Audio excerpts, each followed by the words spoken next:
Olá, meus queridos do canal Vai e Vença, professor Orlando Castro ajudando na sua preparação aí para os concursos.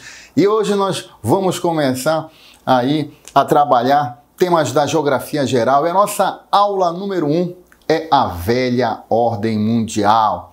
Na imagem você percebe aí o famoso Muro de Berlim, símbolo da divisão do mundo do pós-guerra, período aí que você vai ver a chamada Guerra Fria. Acompanhe aqui comigo. Como podemos definir a velha ordem mundial? Então, a velha ordem aí, anota no seu caderninho aí, faça o seu esquema, aí o seu mapa mental. A velha ordem foi marcada aí por um equilíbrio de forças no espaço mundial entre Estados Unidos e União Soviética. Foi a chamada Guerra Fria.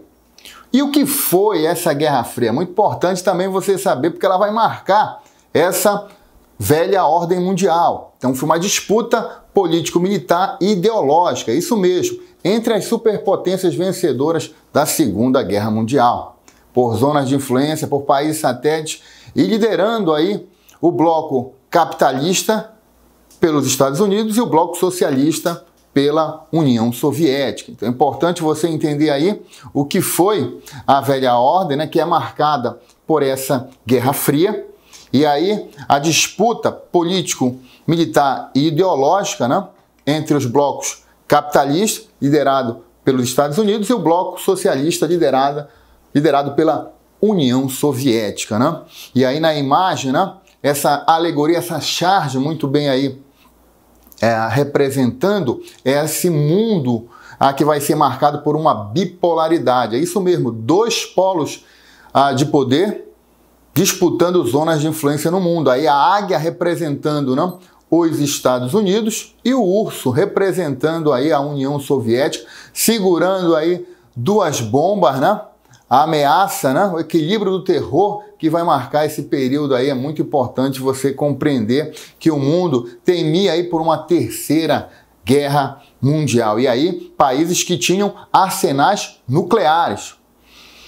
Algumas características e fatos que vão marcar essa Guerra Fria, essa velha ordem mundial, esse mundo bipolar. É importante você saber o recorte temporal. Então, a Guerra Fria e a velha ordem mundial, ela vai de 1945, quando termina a Segunda Guerra Mundial, e vai até 1991, quando a União Soviética ela deixa de existir. Então, recorte temporal de 45 até 91. Ela é marcada por um jogo de xadrez, onde essas superpotências vão buscar conquistar espaços mundo afora para estabelecer seus sistemas socioeconômicos. Do lado americano, o capitalismo, e do lado soviético, o socialismo. Então, a Guerra Fria, que marca essa velha ordem, ela é marcada por um equilíbrio do terror, por um jogo de xadrez, por uma disputa por zonas de influência. Então, é importante você saber que o mundo vai estar dividido, por isso é chamado de mundo bipolar. Importante aí você não esquecer isso. Que mais? Então, esse jogo, as primeiras peças aí a saírem do tabuleiro vão ser os acordos e conferências do pós-guerra. E aí eu destaco alguns para vocês. O primeiro que eu vou destacar é a Conferência de Potsdam, onde você tem a divisão da Alemanha derrotada na guerra e também da Península da Coreia. Então, a Alemanha vai ser dividida em Alemanha Oriental socialista e Alemanha Ocidental capitalista. Berlim também vai ser dividida pelas superpotências, e o Muro de Berlim, aquele muro que nós mostramos logo no início da aula, simboliza não só a divisão da capital, da ex-capital da Alemanha, né? Mas sim a divisão do mundo entre o socialismo e o capitalismo. Então é importante você entender que esse muro ele tem um caráter ideológico. Esse muro ele vai ruir em 1989, quando os berlinenses orientais vão subir nele e forçar a derrubada desse muro que simbolizava aí a Guerra Fria, simbolizava o mundo bipolar, simbolizava a velha ordem mundial. Outras conferências vão também existir nesse período. Destaco para vocês também a Conferência de Yalta, né? E que vai definir o leste europeu como área de influência do socialismo. É isso mesmo, né? A Europa também vai ser dividida. Na palavra do ex-primeiro-ministro britânico Winston Churchill, né?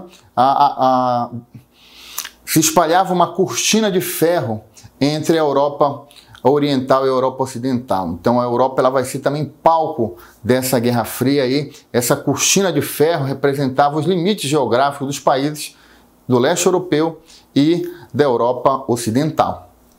E também outras conferências vão ser importantes, como a de São Francisco, que marca aí a criação da ONU, né? E também a Conferência de Bretton Woods, que estabelece a criação do FMI, do Banco Mundial, e a orientação do dólar como moeda padrão internacional. Então começa aí a ocorrer um jogo de xadrez muito interessante de você compreender para entender essa complexa velha ordem mundial. Acompanha mais comigo aqui. Nesse mapa podemos perceber muito bem o mundo bipolar de 1945 até o final dos anos 80, até 1991, com o fim da União Soviética. Então a gente percebe muito bem aí o mundo capitalista, aí tendo como principal polo o centro político e econômico capitalista os Estados Unidos, né? E do outro lado o polo principal, o centro político, militar e econômico socialista, aí a União Soviética. Então são aí os reis, né, do xadrez geopolítico do pós-guerra da velha ordem mundial. E aí a área periférica do capitalismo, né? Aí você tem principalmente a América Latina, a África, o Oriente Médio, o mundo indiano, e também a área satelizada ou periférica do socialismo, aí principalmente áreas, né, que vão estar sob a influência da União Soviética, como a Europa Oriental, que falamos ainda há pouco, alguns países africanos, Angola, Moçambique, alguns países lá do Sudeste Asiático, como o Vietnã, né, que inclusive vai ser palco de uma das principais guerras desse período. Então você tem aí centros secundários também, a Europa Ocidental representando aí como se fosse uma dama, né, do xadrez, e o Japão representando também essa dama do lado capitalista. E do lado socialista, a China, né, até 1961, a China ela fazia parte, né, desse bloco, depois rompe com a União Soviética e segue uma carreira solo, inclusive, ainda nos anos 70, se alinhando com os Estados Unidos. É isso mesmo, né? Países socialistas e capitalistas se alinhando a partir de interesses individuais e não pensando em bloco. Acompanha mais comigo aqui sobre os principais fatos, as principais características dessa Guerra Fria. Aí na imagem, a corrida espacial, aí os americanos fincando a bandeira na Lua e numa imagem que vai representar a liderança, a supremacia americana nessa corrida espacial. Essa corrida espacial, inclusive, vai ser o embrião da terceira revolução industrial ou revolução tecnocientífica, né? Então vamos lá. Primeiro ponto aí que eu gostaria de destacar para vocês, dessa velha ordem, marcada pela divisão leste-oeste, capitalismo-socialismo, materializada aí nas alianças militares, destacando a OTAN, Aliança Militar Capitalista, e o Pacto de Varsóvia, Aliança Militar Socialista. No plano econômico se destacam aí os planos Marshall e Colombo, né? Plano Marshall para a Europa Ocidental e Colombo para a Ásia Meridional. E o Comecon, que é o plano econômico dos soviéticos para ajudar os países satélites que estão sob a sua influência. Como também destaquei ainda há pouco a corrida espacial e também a corrida armamentista, que vão ser o embrião aí da terceira revolução industrial ou revolução tecnocientífica. Também vai marcar essa velha ordem mundial, essa Guerra Fria, as doutrinas de contenção. Do lado capitalista, a doutrina Truman, do presidente norte-americano Harry Truman, para conter a expansão do socialismo. E do lado soviético, a doutrina Brezhnev, para conter a expansão do socialismo. Essas doutrinas vão se apoiar nas alianças militares. Então, se algum país tiver a sua estabilidade política ameaçada, essas alianças vão entrar em cena, como aconteceu em 1968, no episódio conhecido como a Primavera de Praga, onde o presidente da Tchecoslováquia, Alexander Dubček, tentou fazer reformas no país, o que não foi de acordo, né, de consenso de Moscou, levando a mesma a intervir militarmente com as tropas do Pacto de Varsóvia e depondo aí o presidente da Tchecoslováquia, Alexander Dubček, que aí ficou conhecido como Primavera de Praga. Também essa velha ordem ela é marcada pelo Muro de Berlim, que é a representação simbólica da divisão do mundo em leste e oeste. Também na cortina de ferro, voltada exclusivamente para a Europa. No cinturão sanitário, mais voltada aí para a Ásia, tentando impedir a propagação do socialismo além da União Soviética, da China, né? Também dos países do Sudeste Asiático. Então esse nome cinturão aí olhava o socialismo como uma doença e precisava ser controlado e isolado. E por isso o nome cordão ou cinturão sanitário.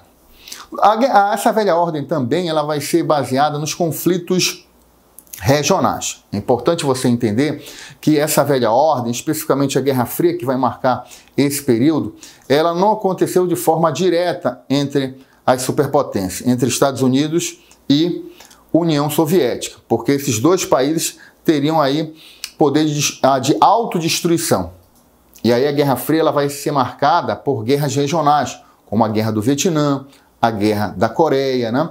A Revolução Chinesa, a Revolução Cubana, a invasão do Afeganistão, conflitos na Nicarágua. Então, o mundo vai viver aí conflitos regionais que por trás têm os interesses das superpotências. Por isso o nome Guerra Fria, porque foi uma guerra indireta, ela não esquentou entre Estados Unidos e União Soviética.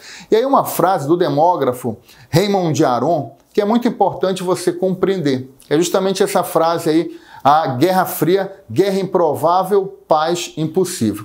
Guerra improvável porque dificilmente ocorreria, porque esses países tinham arsenais nucleares para destruir várias vezes o planeta. E paz impossível porque capitalismo, eles não iriam conseguir se entender, na medida em que um objetivo é o lucro, é fruto da exploração do trabalhador, e o outro objetiva o bem-estar social. É bom dizer que nem sempre isso aconteceu. Muitas vezes, por exemplo, nos países socialistas, o que aconteceu era uma ditadura de partido único, onde a população era reprimida. Então, é importante você compreender que essa Guerra Fria ela vai ser marcada por um período de instabilidade política, de tensão, de uma ameaça a qualquer momento de uma terceira guerra mundial. E um dos episódios mais marcantes desse período foi a crise dos mísseis cubanos, onde os soviéticos tentam instalar mísseis na ilha de Cuba, o que foi considerado pelos Estados Unidos uma ameaça à segurança americana. Acompanha mais comigo aqui.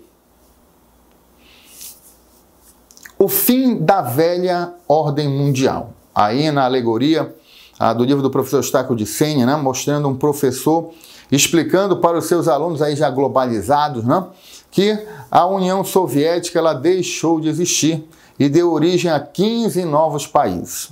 12 deles logo depois vão se agrupar e formar a CEI, a Comunidade dos Estados Independentes. E aí alguns fatos vão marcar o fim da velha ordem mundial, como a crise do bloco socialista, né, em virtude do excessivo gasto militar, do atraso tecnológico, né, da burocracia do Partido Comunista, da tentativa de golpe num dos últimos presidentes da União Soviética, Mikhail Gorbachev, na sua fracassada reforma aí, baseada na perestroika, né, para reestruturar a economia, e a Glasnost, baseada na reestruturação política. Isso mudou muito a situação política da ex-União Soviética. E uma série de fatos vão contribuir para isso, como, por exemplo, a queda do Muro de Berlim em 1989, depois de uma visita de Mikhail Gorbachev à Alemanha. Isso despertou o anseio da população em querer acabar com esse mundo bipolar. Depois, a reunificação alemã em 1990. As Alemanhas, que por décadas estavam divididas, fruto do Tratado de Potsdam, do final da Segunda Guerra Mundial, ela se reunifica. E por último, aí, o fim da União Soviética em 1990. O símbolo, né? A rainha, né? Vermelha, né? A mãe Rússia, caía, né? E dava origem a 15 novos países, levando também alguns países satélites a se fragmentarem, como a Tchecoslováquia, como a ex-Iugoslávia. E o mundo vai viver uma nova ordem mundial. Assunto da nossa próxima aula. Então não esqueça, hoje nós estudamos a velha ordem mundial, esse período de equilíbrio de forças pós-Segunda Guerra Mundial, onde nós temos a Guerra Fria, essa disputa político-militar e ideológica entre Estados Unidos e União Soviética, que foi de 1945 até 1991. Então, se você gostou da nossa aula, não esquece de dar o like, de curtir, de comentar, de compartilhar, de desenvolver e compartilhar desse projeto aí que vai ajudar muitas pessoas a entrarem nas instituições, né? Nesse concurso aí que vem pela frente, e você com certeza vai ser um vencedor. Conte conosco. Forte abraço!